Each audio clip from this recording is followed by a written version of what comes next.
Whistler here at Upper Deck headquarters. Happy anniversary, my friend. Happy anniversary. So 30 years of Upper Deck has come and now officially gone. And it was a great year for trading cards as a whole, and a great time for us to look back and reflect on 30 great years of Upper Deck.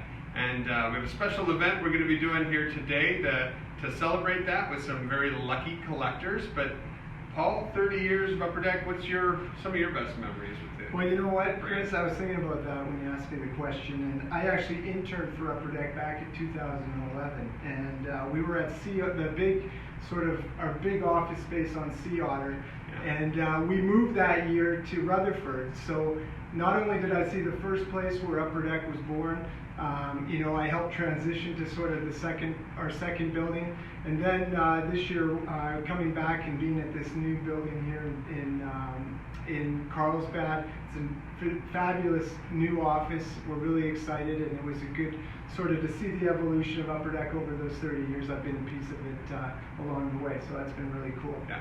Did you know Upper Deck's first headquarters were in Yorba Linda, California? I didn't know that. Yeah, we were up there for how long? 2 or 3 years. I was never there. Okay. Heard about it. Right.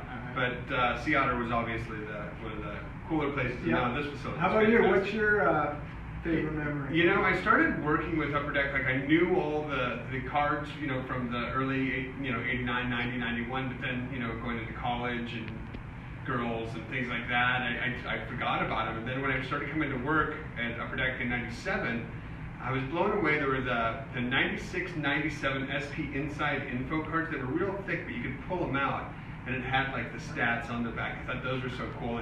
And one of the reasons why I was able to move up in the company into just our customer care division was because of the 97 Power Deck cards. So before the computer CD-ROM cards, we had the audio ones, which would play in a CD player, but they had an adapter to them, and they expected there'd be all sorts of calls and confusion with them, and there were, because people were like putting them in their CD player. Like, oh dear God, now we got to replace this guy's electronics. But that was a fun one for me, and what it really taught me was Upper Deck is like so focused on innovations and just trying to do things that it's really hard to constantly innovate a 2.5 by 3.5 piece of cardboard, pretty much, So it's cool to see all the different ways that Upper Deck has done that over the years. And man, we've got a pretty cool one here today with the 30th Anniversary Diamond Draft selection show. Now, tell me, you came up with this program to celebrate our 30th anniversary. Well, pretty cool. part of the sports team, the product team, obviously in the brand group, we kind of wanted to come up with a unique way to really sort of celebrate our 30th sort of anniversary. And one of the ideas was a diamond overlay program. We thought that would be a very cool way to sort of celebrate the 30 years over the entire product calendar. And so we actually created 30 subjects, each numbered to 30, and we put them in products, sports products, entertainment products, obviously our Good One products, and kind of sprinkled them out throughout the year. Yeah. And it really kind of helped us celebrate it for the full calendar of our anniversary. So it was kind of neat how it came together. Yeah, and then there were instant win cards in those same products for a 1-of-1 diamond card, diamond relic. And these aren't being awarded in the traditional fashion, which makes this kind of fun today. We are actually having our own draft. So each customer's name is going to be submitted into this box here. We'll shake it up, and Paul will draw 4 spots. So that should be really fun. Yeah. But let's take a look at some of these cards again. And I'm just curious, who would you select if you had the first pick there, Paul? Well, you know what? I am a hockey guy through and through, being from Canada myself. So I would probably go with Mr. Connor McDavid. He's had a fabulous start to the season, hockey season. And you wouldn't go with Gretzky before? You know what? I'm more of a modern hockey fan. Maybe it's. Then why don't you take I'm Austin trying to relive Matthews my youth. No, you know what? I'm a West Coast. I'm from Vancouver, true. and I know Vancouver Edmonton fans usually clash, but I'm a big fan of Connor, so I would probably select him. How about you? Well, it's tricky. I know my son would want me to pull the Wolverine, but how do you not go with MJ? how do you not go with LeBron? Those are really tricky. And the other thing that is going to make the selection process interesting for collectors and probably aggravating and stressful is, each card, while they're one of ones, some of them are loaded with more diamonds than the others, PK Subban is a 1 diamond. Elias Pettersson, a great rookie, last season, 1 diamond.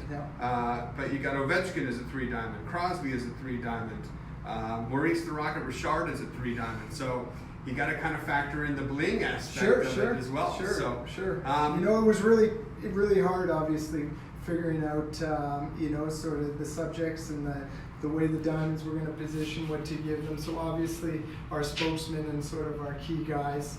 But it is interesting to see how spokeswoman Serena too. Serena's been playing great. So there's a lot of tough choices here. Yeah, so it'll be fun. If you are one of the lucky names that we're going to talk to, our team will be in touch with you, and we'll go through, have you give a list of who you would love to have. But on Friday, November 15th, we are going to be holding the actual draft. Today is the selection show, and we'll have you contact you and have you pick with us live. So let's get these names in here. First up, we have Nathan V. from Bow, New Hampshire, Steve P. from Columbus, Ohio, Ryan S. from Delta, BC, Matthew S. from Calgary, Alberta, Devin K. from Saskatoon, Saskatchewan, Sean A. from Victoria, BC, Scott P. from Bedford Park, Illinois, Trevor B., Cambridge, Ontario, Mark K., Dunkirk, New York, Matt W., Troy, Missouri, Ann Z. from Shanghai, China. One of our reps just met him this weekend in the show out there. And just in under the wire, we had Ricky L. from Pacific Palisades, California. Good luck to all of you. All right, give it a shake. That's a big box. Big box, big event, big fun. All right. Pick the first pick Mix in them the up draft. here. Mix them up here. Number 1 pick is right. going to Nathan V. He was the first one in. Was the first one in. All right, write a number 1 on him. All right. Next up. Here we go. Number 2. Ryan S. from Delta. I'll put it up here. Congratulations, Ryan. All right. If you're in the first 6 or 7, you're getting a good name for sure. Actually, they're all pretty darn good names. All right, number 3, Matthew S. So I think our real X factor here, Paul, is, we do have entertainment products. So if you collect X-Files, are you going to go for a Jordan or are you going to go for one of these? It's an interesting one. Pick number 4, Mark K. Well, you know what? And we saw Kevin Smith at our CDD event this last year. He is a fantastic, he's a funny guy, he's a likable guy, and he loves hockey. All right, pick number 5, Devin K. All right, we're getting there. Saskatoon, we were just up there for the Heritage in Old Regina, freezing our butts off. Pick number 6, great collector base. Scott P.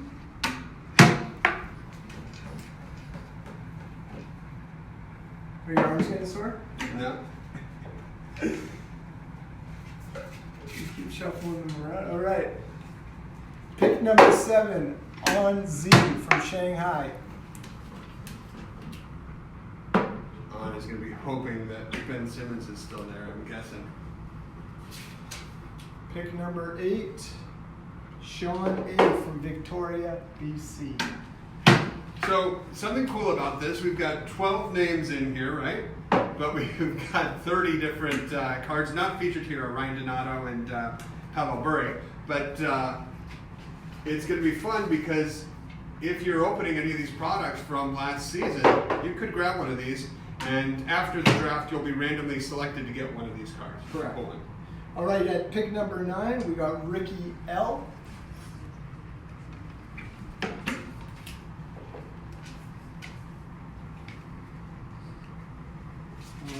And pick number 10, lucky number 10, Matt W. Matt W is like, God, Paul, why didn't you pick me earlier? But gosh, I tell you, 10's not a bad place to be. All right. Getting lower These now. names. Where's my, I need it. There we go. Got it. Pick number 11, Trevor B. Which means Steve P. from Columbus, Ohio, you are number 12. So, if you were in the draft, Upper Deck will be contacting you with more information on how the actual draft will go. But other than that, people are going to get some pretty darn cool cards. Yeah, it's going to be a fun event. It's good to see how this sort of conclude our activation around our 30th. It's been a fun year. So yeah, I'm excited to see who's going to go number 1. Well, it's only going to get more fun with Upper Deck Series 1 landing in stores this week, correct? Yeah, it's So, a couple days away. lots of young guns. There's lots of surprise content in there. So if you don't have your product ordered, I would recommend calling your hobby shop today. And then there's a pretty cool activation right after that called Singles Day. You want to tell everyone a little bit about that? Yeah, so Singles Day, November 11th, we're going to be running a unique bounty program. We're actually going to be releasing some of the information today, but it's going to be a bounty chase. The first 135 collectors to complete the 20-card set will receive a randomly awarded parallel complete set. And then anyone who completes the bounty before the 16th of November will be entered in to win some randomly awarded autograph cards. Now, those are dual autograph cards, number to 3. Yeah, correct? yeah. We have a few dual subjects, and then we also have Ben Simmons. But yes, Ooh. one of them will be a Crosby McDavid duel. Yeah. So is that the first time these guys have signed together? I think they might have before, but I can't recall when it was. So it's been a while. So you'll want to check out upperdeck.com/singlesday for more information on that this week, including a list of shops where you could grab those packs from. You just make a $10 purchase there. They'll give you a free pack. And you want to work with other collectors to try to put that set together. Yep. It's a really cool way. A lot of the bounty programs are pretty tough to complete, but this one is definitely doable and a lot of fun as well. So you can check out more details on that as well at upperdeckbounty.com. But we're looking forward to this draft. We're looking forward to seeing a lot of fans out at the Fall Expo in Toronto in a couple weeks. And thanks everyone for your support. Thanks for making us the collector's choice for the last 30 years. We appreciate it.